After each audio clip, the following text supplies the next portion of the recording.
गाया है, बस उसी भागवत महापुराण को आप उन दोनों को सुनाओ। दादाजी कहने लगे महाराज माफ करना, मैं समझा नहीं।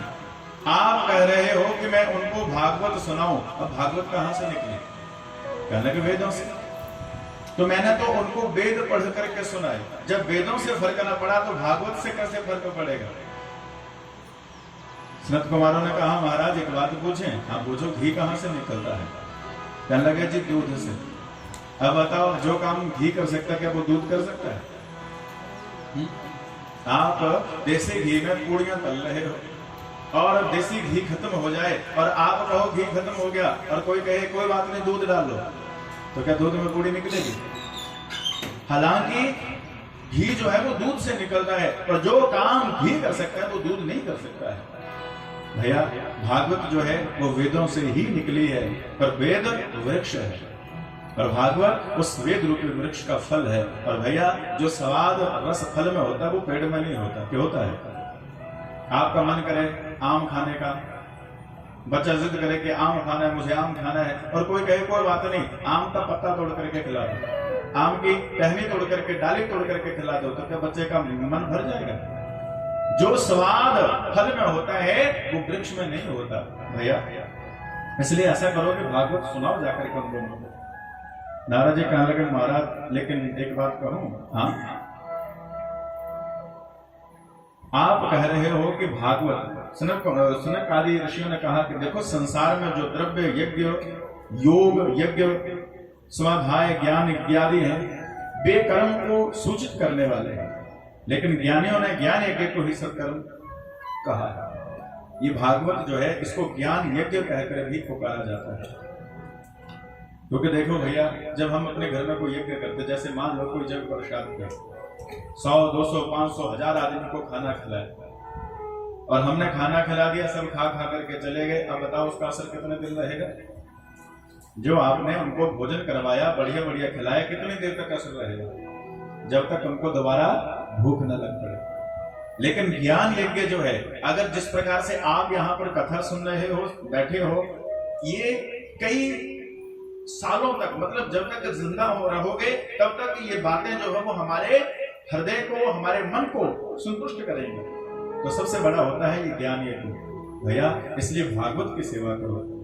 सदा सेव्या श्रीमद् भगवती कथा यस्य श्रवण मात्रेण हरे स्थितं समाश्रित।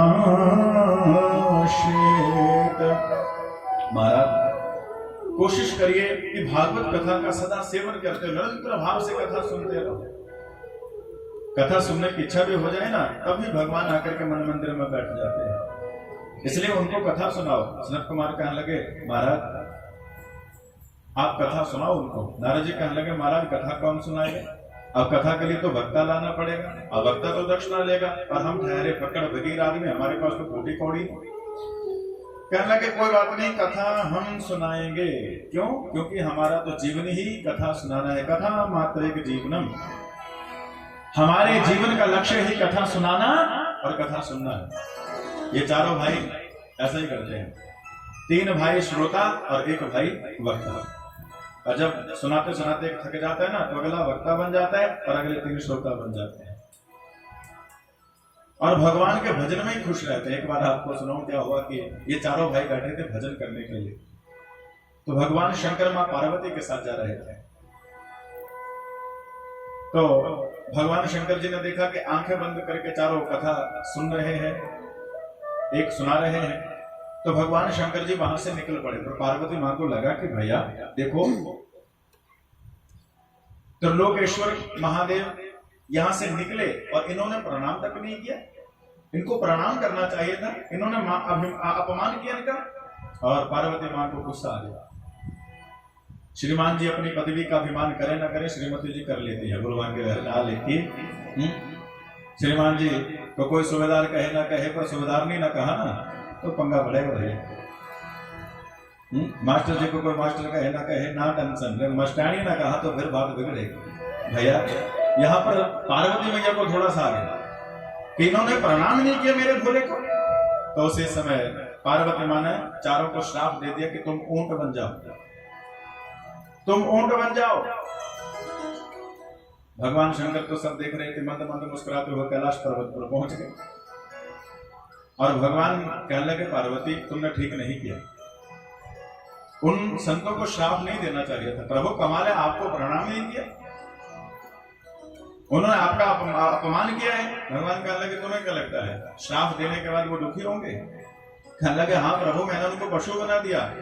भगवान कहने लगे चलो देखते हैं क्या करते हैं। तो दोनों भगवान शंकर मां पार्वती फिर जाकर के सनत कुमारों के पास पहुंचे तो क्या देखा, एक ऊंट कथा सुना रहा है और 3 ऊंट कथा सुन रहे हैं, और वो भी उसी तरह से उसी मजे से, कोई उनको दुख नहीं। देखो मनुष्य से ऊंट बना दिया गया पर फिर भी कोई उनको लेश मात्र में दुख नहीं। भगवान शंकर कहने लगे लो देखो, पार्वती मां ने कहा कि संतो क्या आपको दुख नहीं हुआ, आपको बुरा नहीं लगा, मैंने आपको ऊंट बना दिया, पशु बना दिया? तो चारों कहने लगे ना मां हमें कोई बुरा नहीं लगा। क्यों? हमें तो बहुत अच्छा लगा, क्योंकि पहले जब मनुष्य शरीर में थे ना तो नहाने की चिंता रहती थी, शरीर को शुद्ध करने की चिंता रहती थी, और जब से ऊंट बनाया है ना तब से वो टेंशन भी खत्म हो गई। जो हमारा समय नहाने धोने में खत्म होता था ना, अब हमारा वो समय भी बचने लगा, वो भी हम भजन में लगा रहे हैं। भैया धन्य है ऐसे संत जिनकी ऐसी सोच हो। संतों ने कहा आप चिंता न करो, हम कथा सुनाएंगे। पहली चिंता जो थी वो दूर हो गई कि हम कथा सुनाएंगे, पर अब दूसरी चिंता ये थी कि कथा होगी कहां पर। दूसरी चिंता ये थी कि कथा होगी कहां पर। अब भैया कथा बद्रीनारायण धाम में भी हो सकती थी, लेकिन कथा ऐसी जगह पर होनी चाहिए जहां पर हर कोई आकर के कथा में बैठ सके। ज्यादा से ज्यादा श्रोता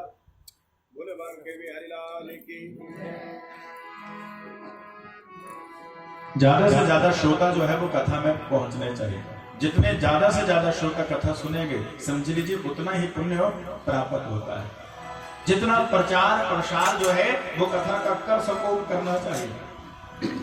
ऐसा नहीं कि महाराज सिर्फ हम 2 ही लोग सुनेंगे, हम 4 ही सुनेंगे, हम अपने ही सुनेंगे, परिवार ही सुनेंगे, ऐसा नहीं है। जितने ज्यादा से ज्यादा लोग कथा में आए समझ लीजिए उतनी ही कृपा भगवान की होगी। महाराज हरिद्वार में कथा करेंगे, क्योंकि हरिद्वार जो है ना वो सबके लिए एक केंद्र स्थान है। हरिद्वार जो है वो वहां पर हर कोई आसानी से पहुंच सकता है। कहने लगे कि ठीक है हरिद्वार में कथा होगी, वक्ता भी निर्धारित हो गए, कथा भी निर्धारित हो गई। समस्या ये हुई कि अब कथा के लिए टेंट सारी व्यवस्था कहां से होगी। लोग बैठेंगे तो उनके लिए छांव भी तो चाहिए, लोग बैठेंगे तो बैठने के लिए गद्दे भी तो चाहिए, व्यवस्था भी तो करनी पड़ेगी। नारद जी कहने लगे महाराज फिर क्या करें? सनत कुमारों ने कहा महाराज चिंता न करें, ठाकुर जी ने पूरी व्यवस्था बना के रखी है। हरिद्वार में एक आनंद तट नाम की जगह है, गंगा के किनारे एक घाट है जिसका नाम है आनंद तट। वहां पर एक बहुत बड़ा बरगद का पेड़ है, उसी बरगद की छांव में बैठ करके कथा सुनेंगे और रेत के ऊपर आसन लगाए जाएंगे। महाराज जो आनंद रेत पर बैठने का वो गद्दों में बैठकर भी वो आनंद नहीं मिलेगा जो रेत में बैठने से होता है। इसलिए वो चिंता भी खत्म, सारी तैयारियां हो गई। तो अगली चिंता ये हुई कि कथा में जजमान कौन बनेगा। यजमान भी तो किसी को बनाना है। नारद जी ने कहा महाराज जब वक्ता आप हो जाएंगे तो जजमान हम बन जाएंगे। बहुत कम लोगों को सौभाग्य मिलता है अपने घर में भागवत कथा करवाने का। भाग्य उदयन बहु जन्म समर्जितेन सत्संगम च लभ्यते। भैया ये मत सोचिए कि हमारे करने से ये सब कुछ हो गया, हमारे सोचने से हो गया। हमने विचार किया मन में और ये कथा हो गई। हमने विचार नहीं किया, हमने तो केवल एप्लीकेशन दी थी ठाकुर जी के चरणों में। हे प्रभु हम श्रीमद् भागवत महापुराण अपने घर में करवाना चाहते हैं। सैंक्शन तो ठाकुर जी ने की है, नहीं तो कई लोगों की तो भैया एप्लीकेशन तो लगा देते पर पूरी नहीं होती है। बहुत सारे लोग ऐसी सोच रखते हैं, ऐसी इच्छा रखते हैं कि हम भी अपने घर में ऐसा अनुष्ठान करवाएं, पर हर किसी को मौका नहीं मिलता है। ये भगवान की कृपा होती है। भैया नारद जी कहने लगे कि मैं यहाँ पर श्रोता बनकर के कथा सुनूंगा। लीजिए भैया जजमान भी हो गया, अब लगी कथा शुरू हो गई। जैसे ही संकीर्तन शुरू हुआ दूर दूर से श्रोता जो थे वो कथा में आकर के बैठने लगे। सब कह रहे हैं श्री कृष्ण गोविंद हरे मुरारे, हे नाथ नारायण वासुदेवा। श्री कृष्ण गोविंद हरे मुरारे,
जैसे ही वहां पर कीर्तन शुरू हुआ, यज्ञान गर्जते सप्ताह सप्ताहो गर्जते व्रजा व्रतात तपसो गर्जन्ते प्रजान सानिध्यम ही गर्जते। श्रीमद् भागवत यज्ञ से अधिक गर्जता है, व्रत तीर्थ तथा योग से भी अधिक गर्जता है। महाराज श्रीमद् भागवत महापुराण सबसे ज्यादा फल देने वाला है। कहते हैं कि बाकी जितने भी अनुष्ठान होते हैं ना, वो सिर्फ अपने तक सीमित होते हैं। आप घर में सत्यनारायण की कथा करवाते हो तो कहाँ तक सीमित रहते हो? परिवार तक। पाठ करवाते हो, जप करवाते हो, उद्यापन करते हो तो कहाँ तक सीमित रहते हो? अपने तक, रिश्तेदारों तक। और श्रीमद् भागवत महापुराण जब करवाते हो तो महाराज पता नहीं लगता कि कौन कौन आकर के कहाँ से आकर के सुन रहा है। बोलो कौन कौन आकर के यहाँ पर भोजन कर रहा है, कौन आकर के प्रसाद ले रहा है, और वही सबसे बड़ा पुण्य होता है। देने वाले को भी न पता लगे कि हमने कहाँ दे दिया, किस किस को दे दिया। भैया कौन कौन खा करके चला गया, कौन कौन सुन करके चला गया, यही सबसे बड़ी बात होती है। तो इसलिए वहां पर सब संत आकर के कथा सुनने लगे, गृहस्थ भी आए और कथा शुरू हो गई। और भक्ति देवी आकर के सबके हृदय में जाकर के बैठ गए, क्योंकि बिना भक्ति के हम लोग कथा नहीं सुन सकते हैं। आप लोग जो कथा में बैठे हैं तो आपके अंदर इस समय भक्ति देवी बैठी हुई है, ज्ञान वैराग्य भी बैठे हुए हैं, लेकिन जब कथा सुन करके जाओगे तो भक्ति निकल जाएगी। क्योंकि यहां से बाहर निकलते ही हमारे मन में फिर संसारिक बातें आने लगेंगी।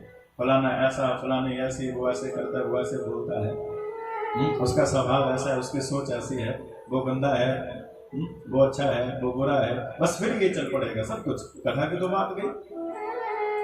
यही जो हमारे 3 घंटे ठाकुर जी के चरणों में निकल जाएंगे, यही विशुद्ध समय, सबसे बढ़िया समय हमारे जीवन का ही निकल रहा है भैया।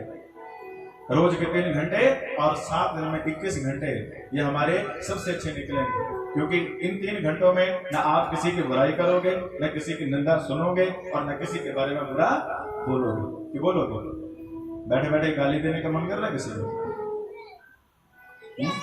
अगर किसी से ना भी बने और वो भी पड़ोस में बैठ जाए ना, तो उसको भी प्यार से ही उसके साथ बात। कोई विचार नहीं कि फलाने मेरे सामने बैठे तो घूर घूर कर उसको देखे ना, विचार ही नहीं आता भैया। ये कथा है, इसलिए सबसे बड़ी बात है कि ज्यादा से ज्यादा सत्संग में व्यक्ति अपना जीवन यापन करे। भैया बड़ी सुंदर कथा आगे आ रही है। जब कथा शुरू हुई तो सनत कुमारों ने कथा में नारद जी को सुनाना शुरू किया। देखो नारद जी, सबसे पहले तो ये समझ लीजिए कि ये कथा बेड़ा पार किस किस का करती है। कायेन वाचा मनसापि पातकं नित्य प्रकुर्वन्ति सठाहटेने प्रशस्व पुष्टावलिनां द्रस्या सप्ताह यज्ञेन करो पुनन्ति ते। देखो भागवत सुनकर के किस किस का बेड़ा पार होता है। जो मूर्ख कर्म वचन और मन से रात दिन पाप में लगे रहते हैं, जो नीच दुष्ट अंतकरण वाले हैं, दूसरों का धन खा करके जो मस्त बने रहते हैं, वे प्राणी भी अगर 7 दिन तक इस भागवत रूपी कथा का पान कर लेते हैं तो उनके ऊपर भी ठाकुर जी की कृपा हो जाती है। सनकादि ऋषि मुनि कहने लगे, देखो नारद जी, ये भागवत किस किस का आधार करती है। ये मानवा पाप कृतस्तु सदा सदा दुचारार्ता देवार्गः क्रोधाग्नि दग्धा कुटिलाश कामिनः सप्ताह यज्ञेन करो पुनन्ति। 5 प्रकार के पापियों का ये भागवत कथा बेड़ा पार करती है। और 5 प्रकार के पापी कौन कौन से भैया, आप ध्यान से सुनिएगा। नंबर 1, जो हर समय क्रोध की अग्नि में जले रहते हैं। कई लोग ऐसे होते हैं 24 घंटे गुस्से में रहते हैं। बोलो लाल लिखिए, 24 घंटे गुस्से में ही रहते हैं। देखो कभी कभी का गुस्सा जो है वो ठीक रहता है, उसका दूसरे के ऊपर असर भी होता है। पर 24 घंटे गुस्से में रहोगे तो फिर कोई डरेगा नहीं। बोलो वृंदावन हरिलाल की, कोई नहीं डरने वाला। जैसे एक आपको सुना है कि लड़का था बेचारा भोला भाला, नई होगी शादी, तो शादी में यार दोस्त जो थे वो कहने लगे, भैया देख ले, अगर पहले दिन ही भाभी से डर गया तो पूरी जिंदगी डर करके रहना पड़ेगा, इसलिए पहले दिन ही रूम में रहना।